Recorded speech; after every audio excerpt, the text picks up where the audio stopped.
Our next speaker is Dr. Rahul Kapoor, who is constantly interacting with the participants via chat.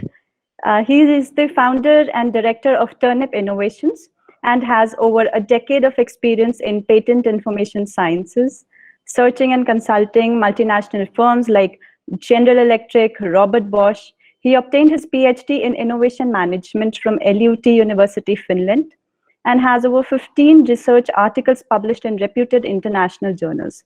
Dr. Kapoor is the data architect of IPGRAM, a global patent analytics platform covering over 100 million patents from over 100 countries. Here to share his take on patent search for inventors, please welcome Dr. Rahul Kapoor. Sir, over to you. Thank you so much. Thank you so much to Pragati as well for setting the stage. A lot of things that she mentioned will naturally lead you to the presentation that I am going to give.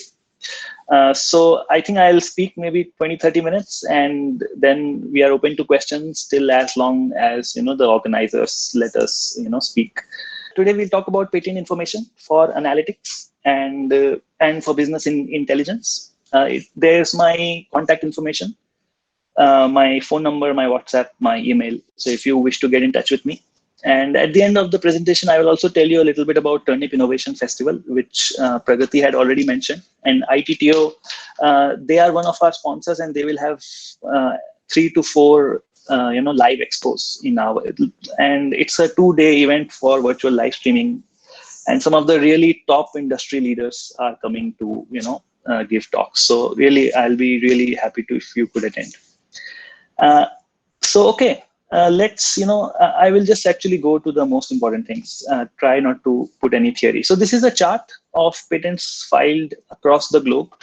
Actually, I got it from this WIPO IP stats. If you want, this basic information on patenting, these kind of charts, you can go to this WIPO IP stats and get some basic idea. So these are the patenting trends. You can see around in 2012, China became the largest patent office. They beat US as the largest patent filer on the planet.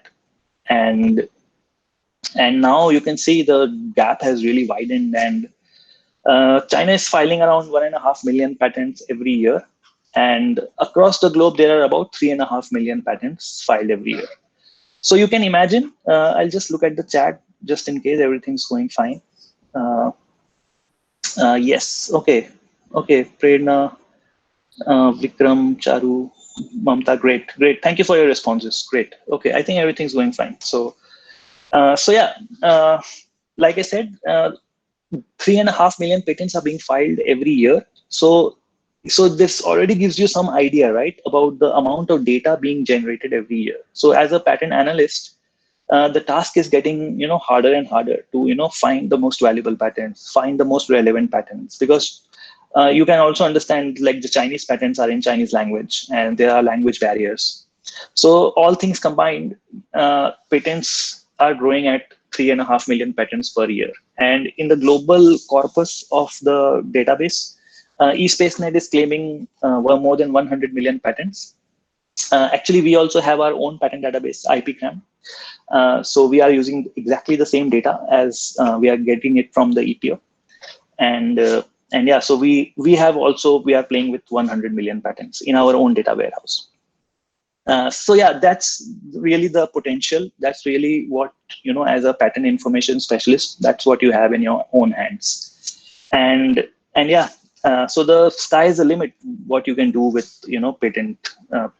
patents. For Indian patents, the data is, like we were even discussing in the chat, it's a bit hard to come by. But from IPGRAM, we have also, we have data from 2007 Indian patents, and also from the reports of the Indian Patent Office annual reports they are releasing.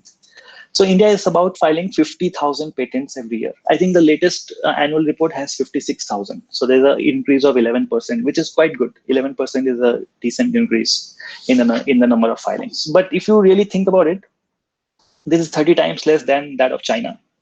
And also, what makes the chart even worse is actually if you see the top filers in India. So these are the top filing companies in India. And you can see all of these are foreign companies, right? Qualcomm, Samsung, Huawei, and so on. So even like this is the top 10 list. So the number one Indian entity who is filing most Indian patents is actually CSIR, the government research body which has so many units across the country, and they are at number 14. So number 14 is the first Indian applicant of Indian patents, and by any measure, these figures are not very great, because that really means that Indians themselves or Indian companies themselves, they are filing much less. And from this chart, actually, also I want to show you one thing, that innovation is very closely related to economic growth. So I have an academic background. I have studied innovation. This is what I was referring to. So China in 2012, they overtook the United States as the largest patent office, and now they are filing around 1.5 million patents every year, and globally there are like 3.5 million patents filed every year. So yeah, with this chart, I was trying to get to the topic of the fact that innovation is closely related to economic growth. So if you see even Japan in this chart, around in 2000 time, in around the year 2000, they even have a decline in the number of patents, and that actually also shows in their economy. They are in an economic decline. So this is a macroeconomic concept, innovation and patenting in general. So you will always see that US has been growing for the last 40 years, and there's still a lot of demand for patents in the United States. So yeah, okay. And then I was showing you about the Indian charts. So I hope you can see the Indian charts now. So India is filing around 50,000 patents every year, and the top 10 filers in India are actually foreign companies, which actually also shows that only about 33% or something like 17,000 or 20,000 patents out of the 50,000 are being filed by Indian entities. So I think that again, with the kind of big country that we are, we need to file much more patents, and we need to in order to sustain an economic growth, right? So I just mentioned that it's very closely related to economic growth, and that's why for India to sustain an economic growth, patents would be one of the central things that would enhance economic growth. And basically, this is just one academic concept. As a patent analyst, for example, I'm just showing you a simple use of patent information, like how you can use patent information to draw simple, a business intelligence, for example. So this is actually a technology S-curve. It's an academic concept. This is pretty much how technologies emerge, grow, mature, and decline. So as soon as technology is declining, then a new technology comes up, and the new technology also follows the same S-curve. So it looks like this. It starts very fast, and then it slows down, something like this, and it forms like an S. So from actually IPCom, I downloaded two different technologies, data from two different technologies. So that's all. I mean, you just aggregate the number of patents per year. So you can see this is wind power industry on the left. Actually, when I started my studies with patent data in general, I started with the wind industry, and it was around 2010. And it was all the hype that, okay, it's the industry, it's going to be the most, it's going to be the biggest renewable thing, and pretty much it will beat all renewable. But since then, the interest has slightly declined, and there are some issues in the wind industry with operations and so on. But yeah, you can see it's like an S-curve. And on the other hand, if you look at something like graphene batteries, it's all the hype right now. So they are touted to be a replacement for lithium-ion batteries and so on. So a lot of action going on in graphene batteries. So again, with these simple, this is a simplest use of patent analytics if you want presenting some industry level thing and so on. So but by the way, if you do eSpaceNet searches, you can also get this kind of, if I have time at the end, I'll show you how you can, in your own thesis, in your own reports, you can, use these kind of charts, even free of cost. You don't need even any, paid databases, for example, to conduct these kind of searches. Okay, so a little bit about patent strategy, because, when you do analytics and you want to, present it, say, to the top management of a company, regarding competitors, regarding technologies, and so on. So one of the important things to know is the patent strategy that is, involved. So I'll just tell you, one slide where, I tell you all the different strategies. Okay.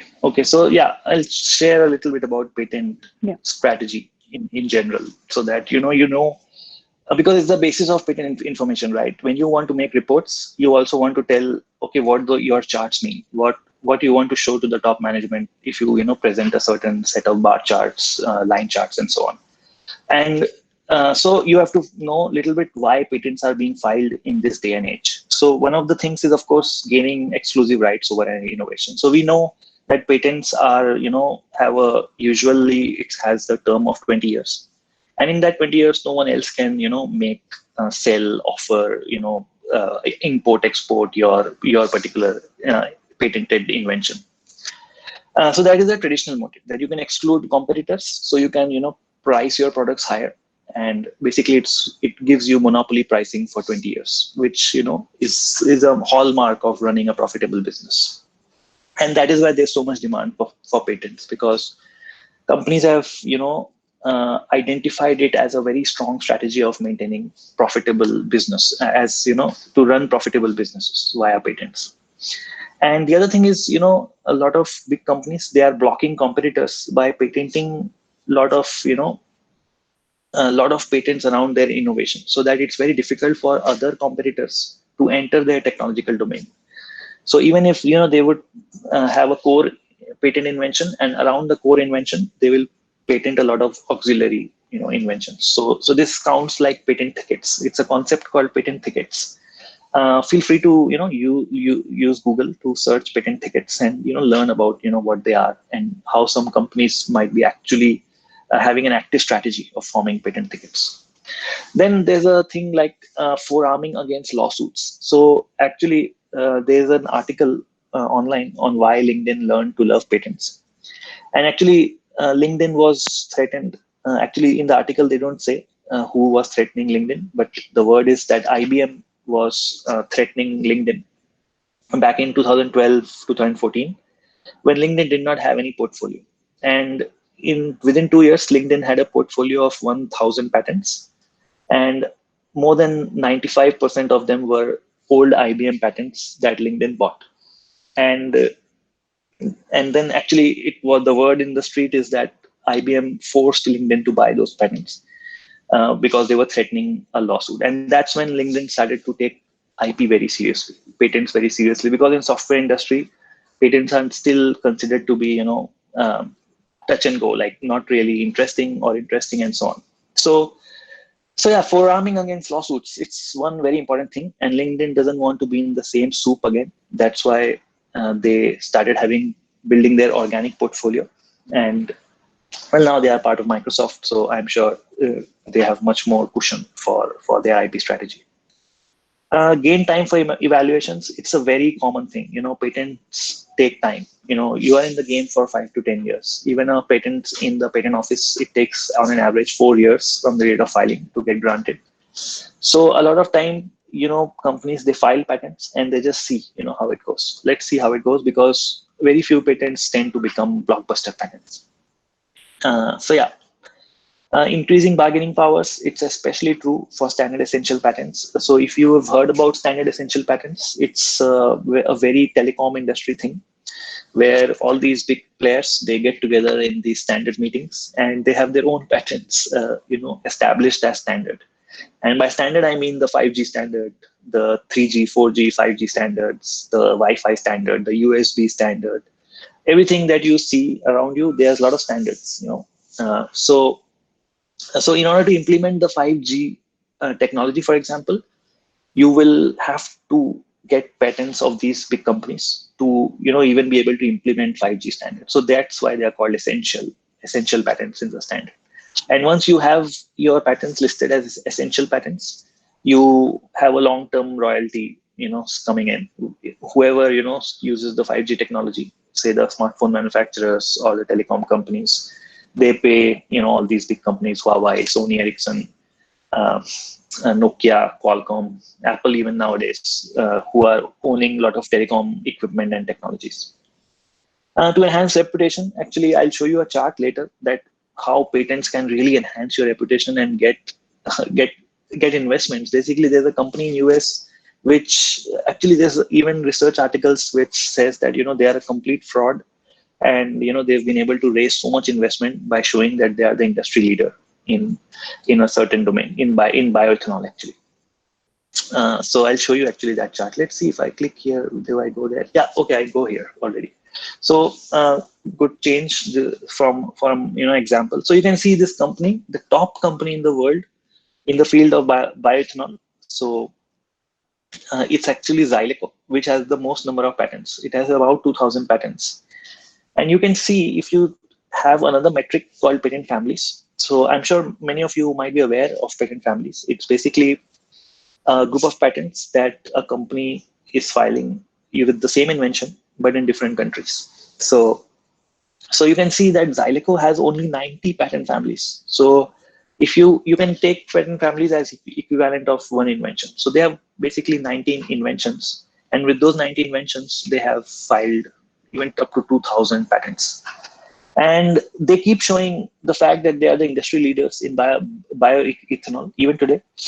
And they kept raising investment, millions and millions of dollars of investment. But in reality, actually, they're not that powerful in terms of the technology. You can see Novozymes has much more patent families for their 1,800 patents. So you can see Novozymes has 300 patents and they have 1,800 patents applications. So about one family has about 6 members. So 6 patents filed per family. And then there's one more, weird thing in this chart is also this Chinese Academy of Sciences. So you can see Chinese players, actually, they patent mainly in their home country. So usually they have one patent, one small patent for one invention. So they're not going global. So they don't have multiple patents with the same family. And that's why you will usually see that the ratio is 1:1 for Chinese patents. So it might look when you count patent families that Chinese Academy of Sciences might be the top player. Actually, they are the number one player in the planet if you just count the number of patent families. But if you look at the count of patents in general in total, they are not really that strong. So actually you need both. When actually in top management of these big companies, the IP managers, R&D managers, they will look at different metrics. And actually I have a report which I made for a client one or 2 years ago. It's no longer confidential, so I can show it to you. I'll not show it who I made it for, but you can just see the charts and see that there are different, there are different metrics on which top managers are seeing the competitiveness of patent portfolios. And that's, the beauty of using patent information. Okay, so we should go back to that slide where we were file patents, but not be really serious, but it confuses your competitors that, okay, maybe they are entering a new technological domain and so on. So for example, if Apple suddenly files patents of, a certain kind of a drone or a certain, everyone is like thinking, okay, Apple's coming up with certain product, but they might just be fooling around and, just creating the uncertainty. And securing priority or defensive publication. So in that sense, a lot of times you are not, again, if you're not very serious about the invention or the technological domain, you can just file a patent or you can file a research paper so that it becomes prior art and it excludes other people in the future to file patents. So that's called defensive publishing. Restarted the presentation. So I'm sure now you see the slides, so that the switch doesn't cause the issue. Patent claims. So actually, the truth lies in patent claims. If you really, are serious about patents, then patent claims is actually where all the important stuff is in the patents. It can have a lot of citations. It can have a lot of different things. So because why patent claims are very important is simply because patents are intangible assets, right? It's not like real estate. It's not like, say, you have a property, it has a certain length and breadth, right? So you know that you own 1,000 square meters or 1,000 something like that. But with patents, how do you define? It's a property, right? It's still a intellectual property, but it's a property. So claims basically they define the boundaries. Just like in real estate, you have length and breadth. Claims will define exactly what is protected by the patent. So when actually a court case happens, when you get into a dispute with the patent, the judge, the lawyers, they are going to argue on the patent claims. So I'll just show you. So for example, these are the patent claims which define the boundaries, the scope of your invention. And there's a product, a third-party product in the market whose technical specifications, they are overlapping with the claims of your patent. So claims is basically a piece of text, right? It's a piece of text. And if the text describes the underlying technical aspects of a certain product, that's when, an infringement is happening. So you can see actually, so it's not, maybe the whole product is not infringing, but it could be that a part of the product might be infringing. And you have to remember, only products can infringe patents. Okay, patents cannot infringe patents. So two patents don't infringe each other, but only say a product can infringe a patent. And yeah, that's why it's so important. Actually, there are two types of claims. If you see any patent, you will see that there's one independent claim, which is a standalone, defines the broadest scope. And the other is a dependent claim where it refers to another claim, either independent or dependent. It refers to another patent. So if you want, you can do this exercise. Since we are here, you can do this exercise. Actually, this is Facebook's highly cited patent. You will see it's actually related to the tagging technology. Back in the day, Facebook came up when you can tag your friends on a picture uploaded on Facebook. This is a patent related to that. So you can actually go to espacenet.com, just open a new tab.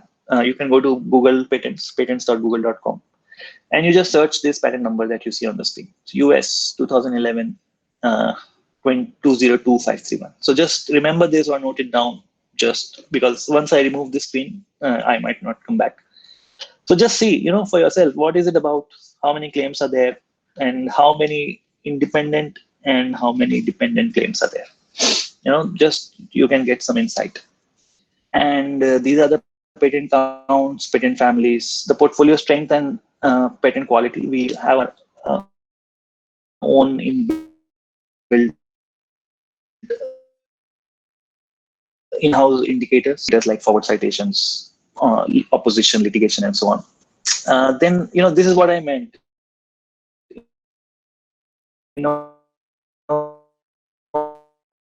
That top management, they are going to see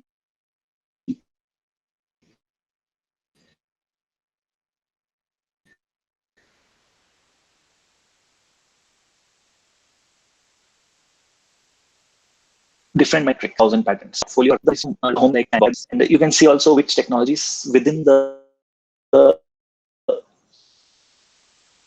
groups 2010. You can see in which direction, which exact technology they were,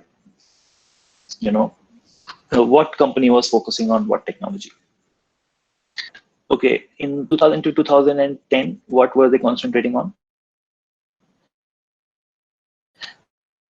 And 2010 to 2018, what they were concentrating on. So was there a shift? There were so many very interesting for the top management of this of the people doing research for Parker Hannifin. What they were concentrating on. So similarly, we looked at the latest backward citations. Again, they were very interesting because backward citations, it's a very interesting indicator, forward citations and backward citations both. So it tells you, where you are focusing. So they say that, there's a saying that Apple had, in 2007, they were citing Swiss watch manufacturers and their own iWatch product launched in 2011.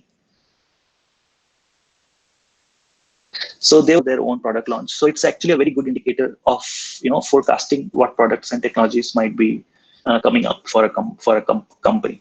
So in this case, they was very surprising. They had a certain kind of piezoelectric devices inside their machines. They have these big machines of excavators and so on, and that's the main technology that they were focusing on. Yeah. So trademarks, that was a separate analysis. But okay, this is pretty much the end of my presentation. I do have a couple of things to say just about Turnip Innovation Festival. One, I will put this link. It's a 2-day festival and some very good industry leaders. You can see Dr. Purushottam, Chairman and Managing Director of NRDC. He's attending. He's giving a keynote speech. Munish Sudan from Tata Steel's head of IP. Himang Shah from Qualcomm, the head of IP and startup. From Qualcomm, he's speaking again keynote talks, and there are many players. Even Questel Prior Art Search. If you want to attend some paid databases searches, you can ask Kavita and Pushpak.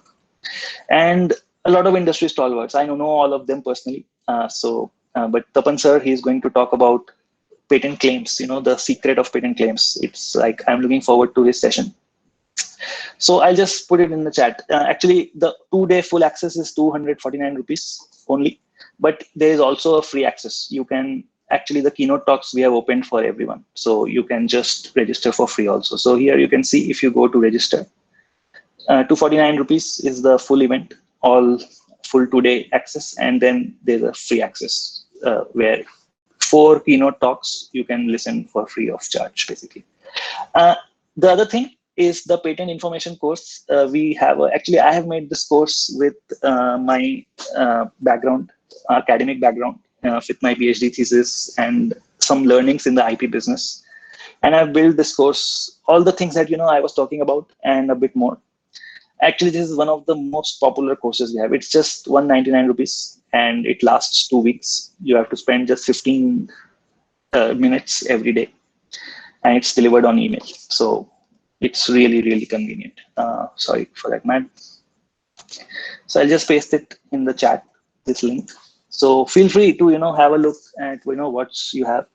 What are claims in patenting? How can I know the originality of my idea before filing patent? Himshweta, you should do prior art search, like we were discussing in the last lecture. You should use Google Patents or eSpaceNet to just run some simple searches, idea validation searches, and see if there are some patents which are defining your idea. So that would be the first. Claims would come a bit later, but just when you are in an idea stage, you should just use Google Patents. Just do free search. You don't need any operators. You don't need any. By the way, just go to Turnip website. We have done webinars on all these topics, on advanced searching, on eSpaceNet, landscaping, and everything like filing. So just follow us. I mean, in turnip.co.in. We also have our YouTube channel. Actually, there's like good amount of resources there. I will see if I can quickly find it and send it to you. So there's even some free content. Okay, I think we are 35. Okay, I'm really sorry. So yeah, just check out some videos here. There's actually a 2-minute search video. You can see this one. I'll just give you the link of this video. So this is just 2 minutes. You can learn how to validate your idea. I couldn't find the claims. So Diksha, it's right there as soon as you search it.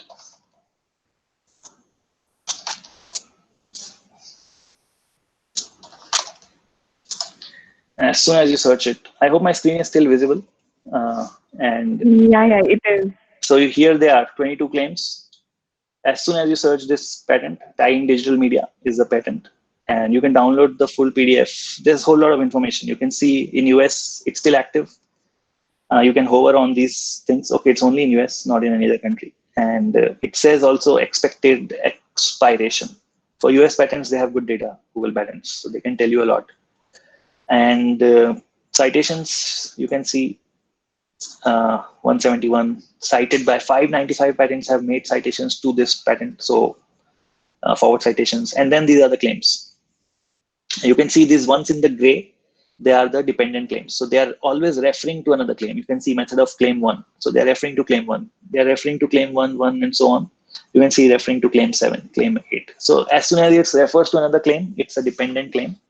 And then this is a standalone claim. It's an independent claim. It defines the invention in the broadest possible way. And this is the job of patent lawyers, patent attorneys, to give your invention as big a scope as possible. So they are, experts in writing claims. So you should always take, services to file your patent. Almost never you should do it on your own, because this is something that inexperienced people cannot do. So yeah, if you want to file patents also, by all means, feel free to call me. And that would be all for me. Thank you so much, everybody. Yeah, thank you so much, Mr. Rahul, for your captivating talk. I'm sure participants have got an elaborative idea on the subject, and they have homework to carry with them, how to search patent, how to read patent. Thanks to you, you have already initiated that activity, giving one exercise to them right now. Yeah. And you have addressed almost all the questions in the chat box. So with this, we come to the end of the session. So before closing the session, I personally want to have your final comment and thoughts on how Indian status of IP can be reinvigorated. How can we raise the resident filing in comparison to the foreign filings in India? I guess with your experience, you can totally tell this how we can revamp the Indian IP status. So that's what happens in China. As we discussed about why China is leading. So China is having maximum of the resident filing, while the pattern is totally opposite in India. So I'll take a final thought from you on that. Over to you. Yeah. I mean, how to say, I'm no expert, but look, you have to interact with people who are successful, right? How do you do something? You have to practice. If you have a match coming up, you have to practice, right? You cannot just show up in the match. So the thing is, learn from other patents, learn from other patent inventors, talk to them, and find out, how they made it. So look at success stories, because there's hundreds of problems, right? So if you keep thinking about the problems, then you cannot go ahead. So yeah, get inspiration. And this is one of the idea that, we are organizing the Turnip Innovation Festival. I came up with this idea about a month or so ago, because I think inspiration is what is needed. Okay, more than exact skills with patent claims or exact, because you can always hire an attorney who would do a very good job for you. So yeah, and there is funding. I mean, government has done enough. There is funding, and of course, you need more entrepreneurial mindset also, because patents not just are technology pieces; they are means of doing business. So you should think about either selling, licensing your patent in that direction also. So yeah, just 2 cents, different thoughts, and yeah. Thank you so much. Thanks, Mr. Rahul. Of course, government is also having a double push how we need to get our ideas and the inventions that we are doing and innovations we are doing, that we need to get them protected. Thank you once again for this active deliberation, Mr. Rahul. As we come to the end of our session for today, I will thank both our speakers and audience for active and interesting deliberations carried out today. Before inviting Professor Nirmala, our coordinator, for her final remarks, I request Ms. Reema, our coordinating partner and collaborating partner from ITPO, to give her remarks on our day 4 of workshop. Over to you, Reema. Thank you, Dr. Kapoor. So today's session was very informative, I would say. And Pragati, she told us how to perform patent searches by using free tools, while the researchers are working on any idea. So it is very important to do search at their own before taking help from any professional. So she let us know how we can perform patent searches at our own. And thank you, Dr. Kapoor, as well, because he He also focused on how patent can be used for analytics. Thank you, everyone. Thank you for participating today, and we look forward for your participation tomorrow as well. Thank you. Thank you, Rima.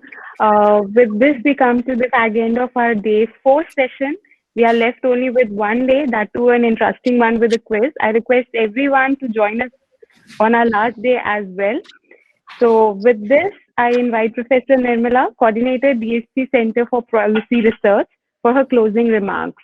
Over to you, ma'am. Thank you, Radhika. And I would say that it has been a very elaborate discussion about the patent tools from both the speakers, Pragati and Dr. Rahul. And what I feel that when in all the discussions which were made, there is a difference between India and the other countries, because in the other countries the awareness about the importance of patents are given at a very young age, let us say, or when they end after, let's say, college, they know the importance. But in our education system, this is not highlighted as such. Even after crossing the PhD, we are not told about the importance. So it is the institutes which are more industry driven, and also the private universities. The private universities which have sprung up 10, 15 years back, they come with the motto of that, and they have made their system very strong so that it can be carried easy. It can be made easier for the researcher. So this is one thing which I think all the universities should, all the early universities, which should be taken up. So talking with students or giving out this information is very important. So that's the main thing. For example, when we had a talk with Dr. John, we said that there is hand holding. We don't have a hand holding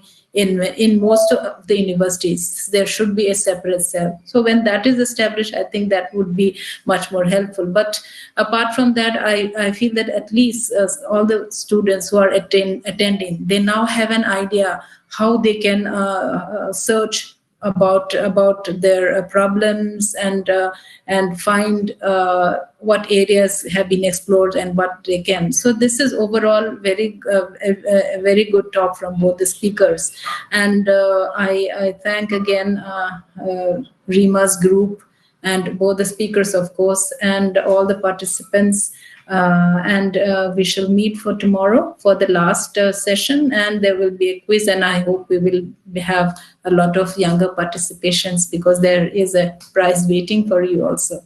So thank you, all of you, and let's meet tomorrow.